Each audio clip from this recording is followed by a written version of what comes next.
ফেসবুকত আমি কাম কৰি আছো কন্টেন্ট মনিটাইজেশন টুল পাবৰ বাবে যেটো আমাৰ প্ৰধান উদ্দেশ্য হৈছে আৰু যদি আপোনালোকে এই ভুলখিনিয়ে কৰি থাকে তেনেহলে সেইটো পায়ো আপোনালোকে হেৰুৱাই দিব আজি এগৰাকী ফলোৱাৰ্ছৰ মই কন্টেন্ট মনিটাইজেশন টুলটো সেটআপ কৰিব ওলাইছিলো তাৰ পিছত তেওঁ প্ৰফাইলত লিখা আছে নো লংগাৰ আৰ্নিং কাৰণ তেওঁ আৰ্নিং কৰিব নোৱাৰে কি কাৰণে আৰ্নিং কৰিব নোৱাৰে যি ফলোৱাৰ্ছ নাই তেওঁ তাত তথাপিও তেওঁ হেতু পাইছে তাৰ পিছত তেওঁৰ প্ৰফাইলত এটো লিখা আছে সকলোকে মেসেজ কৰিছে ৰিপ্লাই দিয়া নাই কোনেও ঠিক কৰি দিয়া নাই ওচৰতো তেওঁ কোৱা মতে জানাখুনা মানুহ তেনেকুৱা কোনো নাছিল তাৰ পিছত মোক মেসেজ কৰি থৈছে মই তেওঁক হেতু ঠিক কৰি দিলো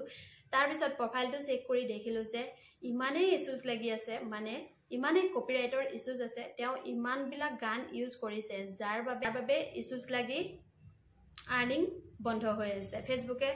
ডিমনিটাইজ কৰি থৈ দিছে এতিয়া মই প্ৰফাইলটো খুলি তেওঁৰ গুটি প্ৰবলেমখিনি সলভ কৰি দিলো তাৰ পিছত এতিয়া এক মাহৰ পিছৰ পৰাহে তেওঁ আৰ্নিং কৰিব পাৰিব যদি আপোনালোকেও এই ভুলখিনি কৰে তেনেহলে আপোনালোকেও কন্টেন্ট মনিটাইজেশন টুলটো যে পায়ো হেৰুৱা দৰে হৈ যাব সেইবাবে আপোনালোকে গান একেবাৰে ইউজ নকৰিব কাৰণ গানত সেই ওনাৰজনে ক্লেম কৰে যাৰ বাবে আমি তেওঁক পইচাটো দি দিব লগা হয় সেইটো কাৰণে তেওঁলোকে গানবোৰত যে ইস্যুজ লাগে এইভাবে লাগে তো আপোনালোকে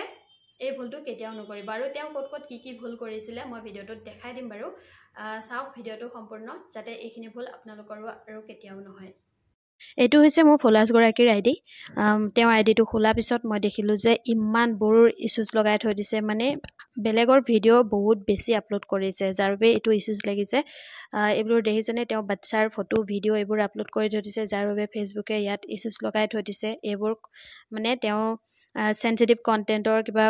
ডিসেল চাগে ভিডিও যাৰ বাবে ইয়াত লাগি গৈছে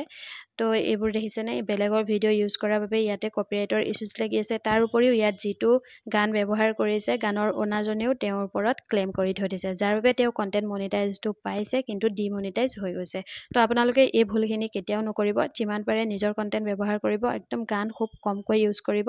আৰু